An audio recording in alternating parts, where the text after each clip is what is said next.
Well, happy Wednesday to you. You are currently at home. Maybe you've got your slippers sitting up on an ottoman watching this, eating your bagel, drinking your coffee, living the good life. But we're going to intrude today with talking about friction at angles and on slopes. Okay, so that's going to be our topic today. And I'm just going to work through kind of 2.5 demonstration problems, and then you have it's going to look like a short assignment, but the problems are a little bit involved, as you're going to see here. But you'll notice we just kind of keep adding on a little bit more as we go through these problems. They get just slightly more complex. So here's the first demonstration problem. We have move me over here. We've got a 1,000 Newton crate, so let's write that right off the bat. That's 1,000 newtons.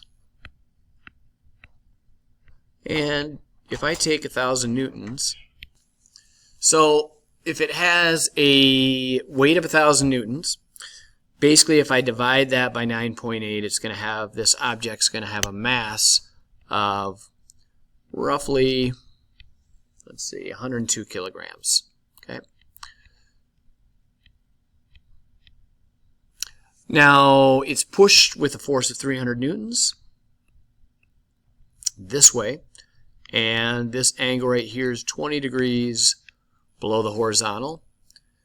And there's kind of a little bit of a tell here. If you play poker, some people have a tell, and it tells you what they're looking for.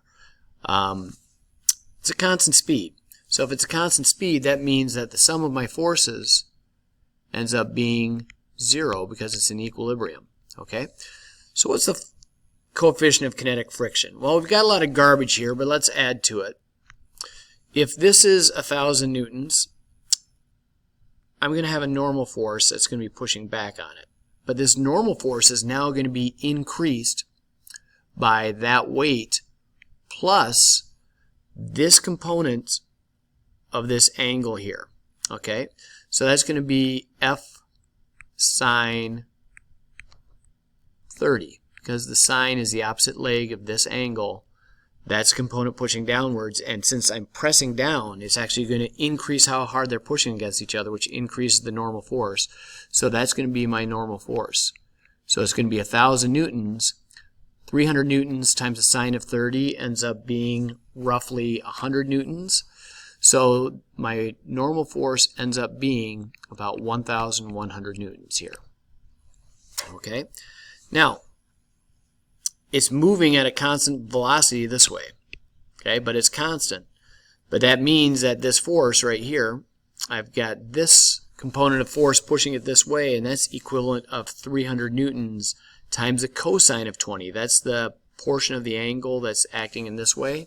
So that's going to be F cosine of 20.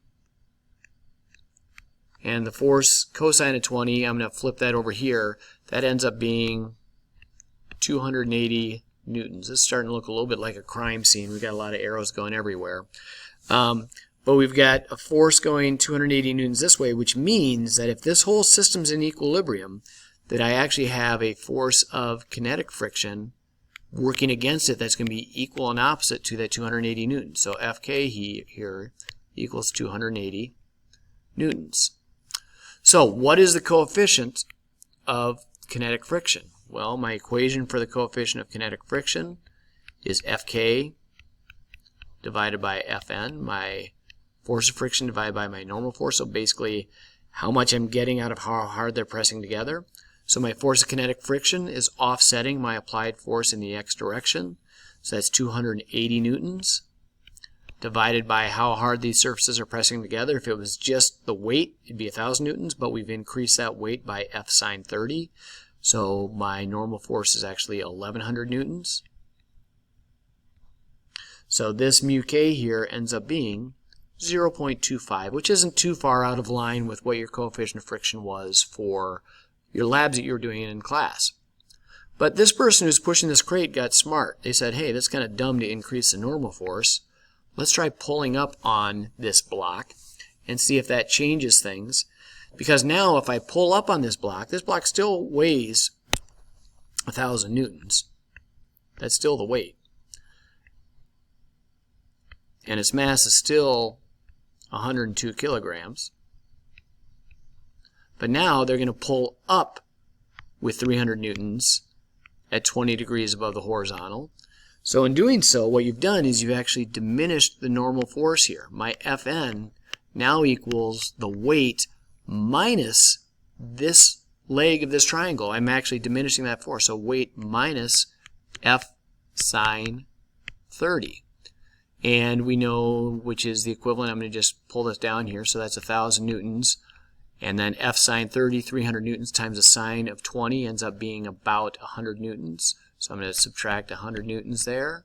And so my normal force is diminished from being 1,100 newtons to 900 newtons. I've dropped 200 newtons off my normal force. Now that's going to play a role. My force in the x direction is still going to be 280 newtons because it's still 300 newtons times the cosine of 20. It doesn't matter whether I'm pulling up or pushing down. F times the cosine of 20 is still 280. But now my object is going to be accelerating. It's no longer 0. It's accelerating because now my force of kinetic friction is going to equal mu k, which we determined in the first part, times my Fn. But since my Fn is lower, that's going to diminish my frictional force and make it easier to pull. So we said that my mu k was 0.25. My Fn was 900 newtons. And so if that's the case, my force of friction here working against me is going to be 225 newtons. So now my net force here is going to equal my force applied in the x direction, which is at F cosine 30, minus my force of kinetic friction. And we know that that is going to equal mass times the acceleration of the object. Okay? And so what I'm going to do here is I'm going to rearrange this because really what we're looking for is the acceleration. After all this mumbo jumbo, that's really what we're looking for. So my acceleration is going to equal my force in the x direction minus my force of kinetic friction divided by the mass of this crate. So I have Fx, which is 280 newtons, minus my Fk, which is 225 newtons. So that ends up being 55 newtons divided by the mass of 102 kilograms. So we're going to find out that this acceleration here ends up equaling about 0.54 meters per second squared. Box that up. So notice it makes a big difference. It's in equilibrium if I'm pushing down. It accelerates if I am pulling up on it because I've diminished that normal force and diminished the force of friction. So now I got a different situation. There's another problem. I've got a 3 kilogram block. So I know that this mass equals, let's just write that here, mass equals 3.00 kilograms. That means if I multiply that by the acceleration due to gravity, which is 9.8 meters per second squared, that my weight here ends up equaling 29.4 newtons. This slope is 30 degrees, which means that my normal force here is going to be mg cosine of theta because it's going to offset this portion of this weight. And this angle of theta is the same as that angle of theta. This is still 30 degrees, so this component of its weight is the adjacent angle of this weight. So it's the weight times the cosine of 30. My normal force is going to be mg cosine of theta, or in this case, 29.4 times the cosine of 30 degrees. And so that ends up being 25.5 newtons. Okay. Now, this block is accelerating at, it's going 2 meters down the slope in 1.50 seconds. So the very first thing they're asking us to do is to figure out our acceleration. Now, we have to go digging into our toolbox. We haven't used this equation for a little bit, but we can rearrange our equation that initially states that delta x equals 1/2 at squared. And we can solve for a by doing this, because a is going to equal 2 delta x divided by t squared, or 2 times the 2 meters of distance that is going to be sliding down this slope. Sliding down this slope, let's use a different color here. It's going to slide down this slope a distance of 2 meters, and it's going to be doing that in 1.50 seconds. So back to our mission here. I don't want crayon. Okay. Divided by t squared, which is 1.50 seconds squared. So 1.50 seconds is the same as 2.25. 4 divided by 2.25 ends up being an acceleration of 1.78 meters per second squared. So now, that's great. We found out the acceleration. So what's the frictional force acting upon the block? So we're going to be looking for Fk here. Now, the reason why this block slides down this slope to begin with is because there's a component of this force acting down the slope. I'm not going to put that on the free body diagram, but I know it exists. But that force is being counteracted somewhat by this Fk. Not all the way, because it's accelerating. So my net force here is going to equal my force going down the slope. I'm just going to call it Fg slope, minus my force of kinetic friction. Now, just as my normal force is the same as mg cosine theta, this component of the force, of the gravitational force, is the opposite leg of this triangle. So it's going to be the sine of theta. So it's going to be the weight times the sine of theta. So I'm going to call that mg sine theta minus Fk equals my F net. And I'm going to dance around this a little bit. I'm going to throw this Fk over to this side because that's what we're looking for. We're looking for the force of kinetic friction is going to be the same as mg sine theta. And I'm going to substitute in, since F net by Newton's second law is mass times acceleration. Now we can get there. So mg sine theta is the same as 29.4 newtons times the sine of 30 degrees, which ends up being 14.7 newtons. Mass times acceleration, I have a 3 kilogram object accelerating at 1.78 meters per second squared.